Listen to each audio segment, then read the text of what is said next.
Dragi telespectatori, vă spun bun găsit într-o nouă ediție a emisiunii Oameni și Destine. O ediție în care vom afla o poveste de viață impresionantă. Vom vorbi alături de o doamnă pe care mulți dintre dumneavoastră sunt convinsă că o cunoașteți pentru că o citiți în fiecare zi. Este vorba despre jurnalista Dorina Matiș, cea care a reușit, într-o perioadă destul de tulbure a vieții noastre, să creeze un volum interesant, o carte despre care vom discuta pe parcursul ediției de astăzi a emisiunii Oameni și Destine, dar vom vedea și ce anume a determinat-o să ajungă la această concluzie, aceea de a-i ajuta pe oameni doar prin știrile pe care le relatează cu loialitate și prezentând întotdeauna și reflectând doar adevărul, ci și prin perspectiva acestei cărți. Este vorba despre Îngerul meu, Gabriel. Mulțumesc mult pentru că ați acceptat această provocare acum în avans de a lansa cartea și în municipiul Reghin. Mulțumesc pentru invitație, într-adevăr, foarte frumos ați spus. Este o carte pe care am scris-o în timpul pandemiei. Timpul mi-a permis, nu pentru că nu aș fi lucrat în acest interval în presă, am lucrat, doar că, nemai fiind presiunea aceea a timpului, am avut răgazul necesar să pun pe hârtie ceea ce adunasem timp de 5 ani. Acum, clar, toată lumea e conștientă de faptul că un jurnalist are mereu cuvintele la el, le are în buzunar și în suflet, dar de la a fi jurnalistul Dorina Matiș, o meserie pe care o practicați de 30 de ani, dacă stăm bine să ne gândim, aproape 30 de ani la anul, se împlinesc 30 de ani, și până la a scrie o carte în care vorbim despre cum anume să facem față unor despărțiri amoroase, e o diferență de la cer la pământ. Este într-adevăr o diferență, nu are de-a face nimic cu jurnalistica. Este un ghid de vindecare a suferințelor determinate de despărțire, așa cum ați remarcat. În paralel cu jurnalistica, din anul 2017, eu sunt și hipnoterapeut certificat. În 2017 am obținut certificare din partea Asociației Europene de Hipnoterapie, iar de atunci am practicat. Nu am avut timp în fiecare zi, dar atunci când timpul mi-a permis, am practicat. Și am constatat în timpul terapiilor că cele mai multe cazuri care vin către mine sunt depresii, pot să le spun așa, poate psihiatrii nu ar fi de acord cu mine și poate nici psihologii, dar niște stări profunde de anxietate determinate de despărțiri. Oamenii care au apelat la mine au avut încredere în acest gen de terapie, nu zic că acesta e perfect sau singurul posibil. Sau că aceasta este soluția. Sigur că da. Ei au vibrat cu această soluție și au avut credința că vor putea să depășească momentul respectiv. Acest gen de terapie, hipnoterapia, la aceasta mă refer, are ceva aparte. În ce sens? În sensul că poți să accesezi anumite perioade sau anumite episoade traumatizante din viața actuală, unii specialiști zic și din viața anterioară, asta pare puțin greu de digerat încă la momentul actual, dar eu vă spun că eu am accesat și eu am accesat. Poți să aduci niște traume, poți să aduci niște traume inclusiv din stadiul de făt. Poți să ai niște traume inclusiv din copilăria timpurie, fără ca tu să conștientizezi că ai avea o problemă. Aceste traume la un moment dat se manifestă și în special în viața de adult. Iar în momentul în care se manifestă, ai impresia că ți se repetă, mereu ți se repetă același lucru. mereu ai parte de același gen de bărbat sau de femeie în viața ta. Și te întreb de ce oare? Unii dau vina pe soartă, alții dau vina pe... Știți cum era, toți bărbații e porci. Acum să mă iertați, dar eu sunt convinsă că nu e așa. Sau toate femeile știm ce apelativ au. Nu e adevărat, ni se întâmplă să atragem același gen de scenariu atâta timp cât nu am rezolvat o problemă. O problemă pe care, iată, reușiți dumneavoastră, prin intermediul hipnoterapiei, să o găsiți. Da, eu am reușit. Tratați din perspectiva pacientului, pentru că, de fapt, pacientul e cel care își tratează singur. Noi le spunem clienți, nu le spunem pacienți, tocmai pentru a nu confunda cu latura medicală. E vorba de hipnoterapie spirituală, deci nu e vorba de ceva medical. Într-adevăr, lucrez pe subconștientul omului, dar fără a-i administra medicamente.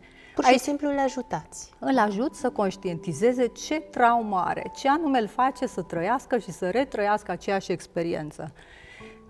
O traumă nevindecată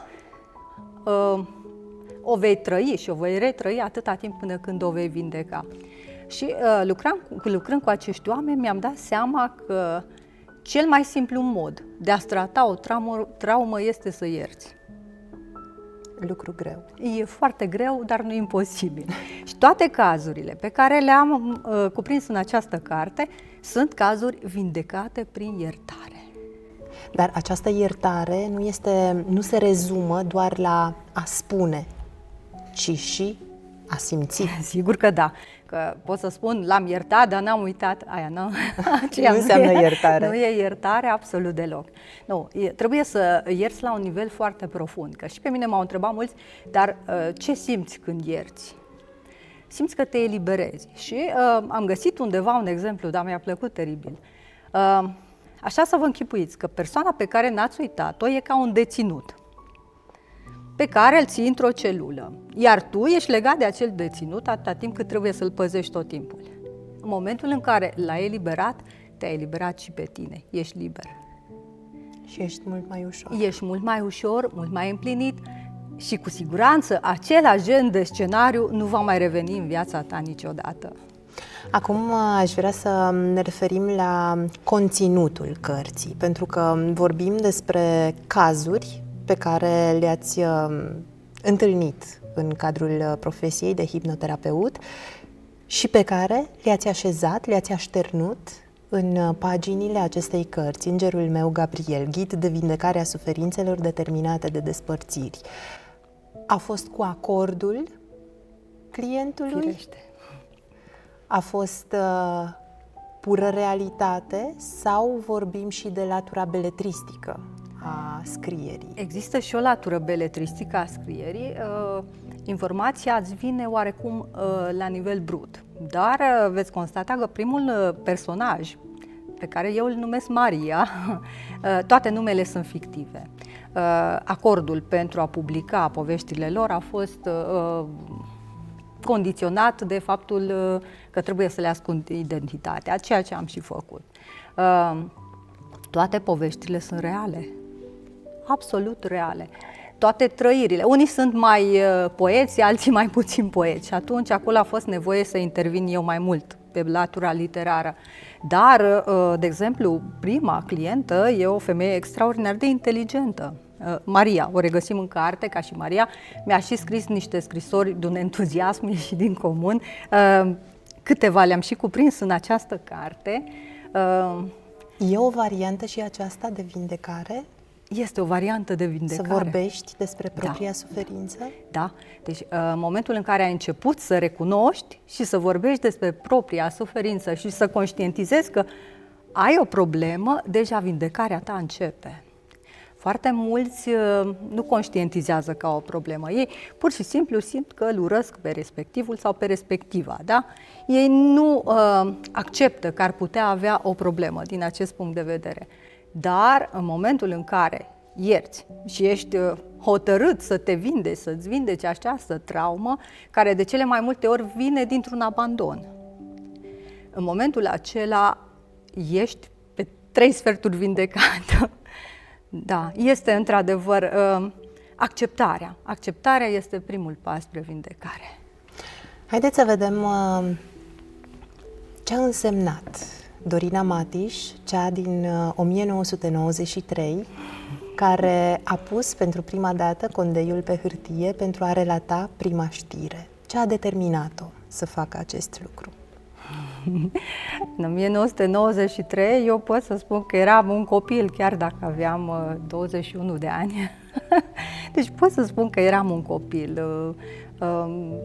Habar n-aveam ce înseamnă presă, asta vă spun sincer, și de aceea mulți mă întreabă, acum fac o paranteză, de ce îi ajuți pe cei tineri, de ce nu-ți vezi tu de treaba ta? Îi ajut pentru că și mie așa de bine îmi cădea în momentul în care cineva mai cu experiență venea și mi oferea o mână de ajutor. De aceea întotdeauna oricare dintre colegii mai tineri mi-a cerut ajutorul sau chiar dacă nu mi l-a cerut, l-am ajutat. Sau i-am spus, uite, eu așa cred că ar trebui făcut. Nu i-am zis, fă așa, că eu așa fac. Nu, eu cred că așa ar trebui făcut. Deci depinde de cum pui problema. Exact, depinde foarte mult de cum pui problema, exact cum a depins foarte mult de cum am pus problema în această carte. Într-adevăr, în acea perioadă nu m-am gândit niciodată că voi scrie o astfel de carte de vindecare. Cum s-a ajuns la a scrie o astfel de carte de vindecare? Pentru că e un paradox, practic, pentru mulți dintre telespectatorii noștri să o citească pe Dorina Matiș, corespondentul Agerpres de 20 de ani, din 2003, da? Și plus încă alți 10 ani înainte, să o citească într-un astfel de stil.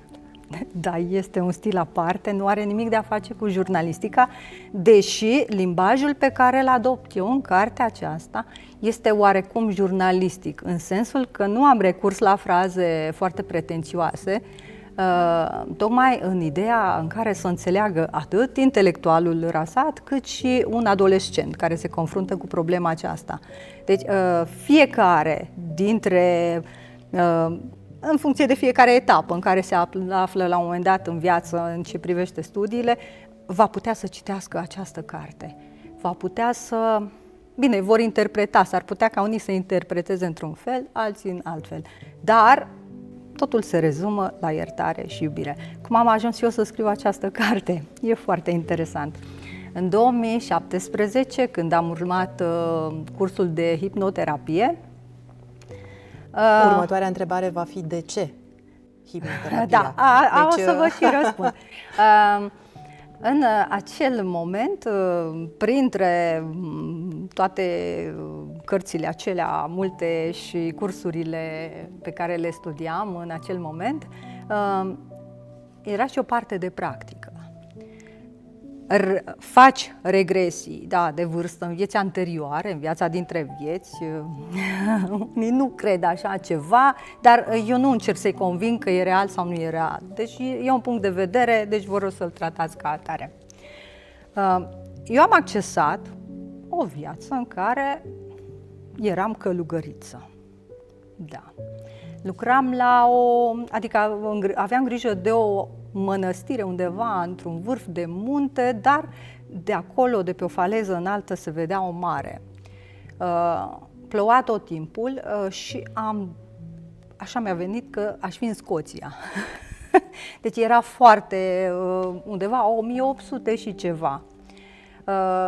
Până atunci nu mi-am dat seama de ce mările învolburate și vremea aceea mohorâtă pe mine mă bine dispune, mă îndeamnă la meditație, eu mă simt extraordinar. Nu mi-am dat seama, dar atunci am realizat de ce îmi plac lucrurile astea. Bun, după acea experiență, pur și simplu am venit... în care ați fost ajutată. Da, bineînțeles, deci ești ghidat de un hipnoterapeut profesionist și eu chiar eram ghidată de doamna Elena Gabor, președinta Asociației Europene de Hipnoterapie. Am văzut inclusiv plecarea din acea viață, s-a deschis așa ca un vortex de lumină și asta ar putea să pară science fiction pentru unii, dar am zis, las la latitudinea fiecăruia să interpreteze și am ajuns ca un fel de sală, totul era luminos și translucid. Și acolo mi s-a arătat o carte pe ceea ce părea a fi o masă și mi s-a zis, această carte trebuie să o termini tu. Și zic, ce carte e? O carte de vindecare. Mă rog, ca fiecare, după prima regresie, așa, m-am îndoit. După, momentul respectiv, m-am îndoit, am spus că e rodul fanteziei mele, că așa ceva nu există. Mă rog, așa spun toți. În momentul în care fac prima ședință și reușesc o regresie în viața dintre vieți, se îndoiesc că au văzut așa ceva, deși rămân cu niște amintiri foarte clare. Și mari semne de întrebare. Foarte mari semne de întrebare, dar după aceea am insistat și am mers mai departe și m-am lămurit cu privire la anumite aspecte. Dar atunci, pe moment, m-am îndoit.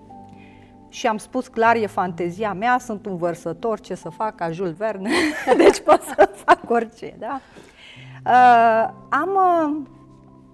Au trecut câțiva ani, timp în care am lucrat foarte mult cu foarte mulți oameni, inclusiv cu personajele din această carte.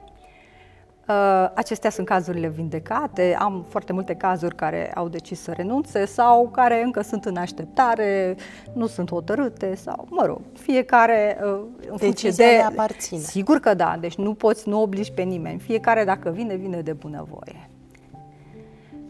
În noiembrie 2020 m-am trezit într-o dimineață, deci mesajul a fost foarte clar. Scrie o carte de vindecare. Că m-am tot întrebat, mă întrebam așa, oare cum să-i ajut pe oamenii aceștia care au atâtea probleme, oare ce să fac? Scrie o carte și zic, bine, ok, eu scriu o carte, dar cu ce, despre ce, care e subiectul? Zice, consultă-ți notițele. Și când mi-am dat seama, m-am uitat la notițe, aveam așa câteva caiete, plus înregistrări, pentru că toate terapiile acestea se înregistrează și am început să transcriu. Surpriza a fost enormă când am văzut ce material am adunat. Și precum vedeți, în această carte, 6 capitole, am câteva personaje extraordinare care o să vă încânte și eu cred că din experiența fiecărui personaj, fiecare are câte ceva de învățat. Și eu mi-am descoperit foarte multe traume lucrând cu acești oameni. Dacă e sincer cu tine, te vei identifica la un moment dat cu 1, 2, 3 sau 4 personaje din această carte. A fost greu să acceptați această realitate, pentru că totuși vorbim despre o realitate cotidiană pe care o trăim, căreia trebuie să-i facem față și mai cu seamă vorbim despre o carte care va ajunge în bibliotecile multor oameni. E ceva diferit față de ceea ce știam noi despre Dorina Matiș. Da, este diferit, într-adevăr. Eu nu mi-am schimbat modul în care privesc jurnalistica. Deci acela e jobul meu, îl fac în continuare. Într-adevăr, e ceva aparte în ceea ce vedem aici în carte. Nu are nimic de a face cu jurnalistica. Eu sunt foarte încântată de ceea ce a ieșit. Eu, dacă recitesc această carte, simt așa o vibrație în piept. Același lucru mi-l transmit toți cei care au citit cartea aceasta. În momentul în care se apucă de citit, au impresia că nu se mai pot opri. Și eu îmi dau seama că lor li se transmite vibrația pe care o simțeam în momentul în care scriam cartea respectivă. Aveam zile întregi în care stăteam câteva ore și scriam. Și, într-adevăr, am avut și perioade de câte o săptămână în care nici nu m-am atins de laptop pentru a mă apuca de carte. Poate și starea aceea de nesiguranță, incertitudine, cauzată de pandemia prin care am trecut, a dus la așternerea acestor cazuri pe hârtie, pentru că știm foarte bine, pandemia a generat foarte multă frică. Un efect de domino în tot ceea ce înseamnă și relații de cuplu, dar și trăirile noastre emoționale. Dacă n-ar fi fost pandemia, ar fi existat această carte? Nu știu dacă ar fi existat așa curând. Deci eu primisem semnalul să o scriu și, într-adevăr, e nevoie de timp. pentru că eu lucrez foarte mult pe teren, lucrez foarte mult pe laptop. Vă dați seama că după 6-7 ore petrecute în fața calculatorului nu prea îți mai vine să faci același lucru scriind o carte. Dar mi-am dat seama că trebuie să o fac. Și pur și simplu, parcă mi s-a dat timp să o fac. Pentru mine, pandemia a fost cel mai minunat moment al vieții mele. Am putut să mă ocup de ceea ce am dorit eu, de ceea ce mi-a plăcut cu adevărat. Eu am fost extrem de fericită în acea perioadă. Întotdeauna zic să mă ierte cei care au avut de suferit, dar pentru mine a fost o perioadă extraordinară. Deci eu m-am redescoperit ca om. Mi-am dat seama că există și alte priorități în viață, nu numai munca aceea asiduă, să stai toată ziua la muncă și să vii acasă și să muncești în continuare și până închizi calculatorul să trebuiască să mergi la culcare și a doua zi să o iei de la capăt. Mi-am dat seama că există și altă viață în afara muncii și o viață pe care trebuie să o trăim, merită să o trăim. Soțul dumneavoastră a citit această carte? Da, a savurat-o. El a fost primul meu critic și îi mulțumesc pentru asta. I-am mulțumit și chiar aici, în deschiderea acestei cărți. I-am făcut o dedicație extraordinară și așa i-am scris: cu recunoștință soțului meu Raul pentru iubirea cu care m-am învăluit dintotdeauna, pentru răbdarea și înțelegerea de care a dat dovadă pe parcursul scrierii acestei cărți, pentru vorbele înțelepte și profunde care m-au inspirat, pentru sfaturile și încurajările permanente. Deci, da. A avut nevoie Dorina Matiș de această carte pentru a trece peste o anumită etapă din viața ei? Cartea n-a fost concepută pentru mine, dar recunosc că și eu mi-am descoperit foarte multe traume, din copilărie mai ales. Lucrând cu fiecare dintre acești oameni, mi-am dat seama că și eu aveam foarte multe lucruri nerezolvate. Aveam chiar și neiertări. Eu chiar totdeauna mi-am zis, sunt un om foarte pozitiv și iertător și tolerant și oricum ați vrea să o luați, dar nu mi-am închipuit că aș putea avea neiertări. Și la un moment dat chiar descriu în carte o tehnică prin care am reușit să mă eliberez. Am luat toate persoanele pe care le-am judecat într-un fel sau altul într-o zi și le-am pus într-un țarc. Și mi-am dat seama că sunt destul de multe. Am extins perioada la o săptămână, iar acel țarc s-a umplut. Deci, a judeca pe cineva înseamnă a emite o părere despre cineva cu privire la un anumit aspect. Nu neapărat în sens, adică eu ziceam că nu în sens negativ, dar mi-am dat seama că față de toate persoanele acelea pe care le-am inclus eu în acel țarc, a trebuit să-mi cer iertare. Bine, la nivel mental, dar e o tehnică de eliberare extraordinară. Noi nici nu ne dăm seama, nouă ni se pare ceva cotidian, ceva firesc să punem etichete în fiecare zi, să judecăm pe cineva în fiecare zi, să ne enervăm pe cineva care nu pornește de la semafor. Dar nu cunoaștem dedesubturile. Nu cunoaștem ce îi se întâmplă la persoana aceea. Poate are o criză, poate are un junghi, poate are ceva și noi automat îi punem etichete, îl claxonăm sau mai știu eu, unii mai arată degetele și așa mai departe. Bine, eu nu fac lucrurile astea, dar mai comentez, recunosc așa în habitaclu, mai comentez fără ca alții să mă audă. Și mi-am dat seama că eu nu mai trebuie să fac lucrurile respective. Trebuie să iert, să înțeleg și să merg mai departe. În momentul în care înțelegi, nu mai trebuie să ierți. În momentul în care începem să-i privim pe toți ca și suflete venite aici cu un scop, nu trebuie să ne mai supere nimeni, adică să ne mai simțim jigniți sau supărați de atitudinea cuiva. Oamenii au motivele lor, pentru care poate sunt mai ursuzi într-o zi, poate sunt mai supărați, mai acriți de viață, Deci fiecare are motivele sale, iar noi nu trebuie să judecăm. De aici vine. Ce voiam eu să punctez? Ce mi-am dat eu seama, și probabil nu e descoperirea mea și cu siguranță nu este, cel mai mare dușman al nostru este ego-ul. Deci ego-ul nostru se simte rănit, ego-ul nostru se simte jignit, ego-ul nostru se simte frustrat, ego-ul nostru simte că altcineva ar avea ceva cu persoana noastră. În momentul în care noi renunțăm la latura aceasta egotică, o să ne dăm seama că suntem mult mai fericiți, nu ne mai comparăm cu nimeni și nu ne mai interesează să judecăm sau să etichetăm pe cineva. Îți mulțumesc mult pentru această lecție de viață pe care ne-ai oferit-o pe parcursul acestei emisiuni și sper eu ca îngerul meu, Gabriel, să ajungă să fie un pansament pentru cât mai mulți dintre cei care acceptă că puterea iertării este soluția înspre vindecare. Dorina Matiș, să rămâi la fel de pozitivă, la fel de descurcăreață în orice situație și, de ce nu, să reușești să aduci un al doilea volum, al treilea, pentru că, iată, cazurile sunt atât de numeroase, trebuie doar să fie un om, la fel ca tine, care să le descopere și să ni le arate, pentru că în felul acesta vom reuși și noi să parcurgem acea distanță înspre viitor. Trebuie să-și asume cineva să facă lucrurile astea.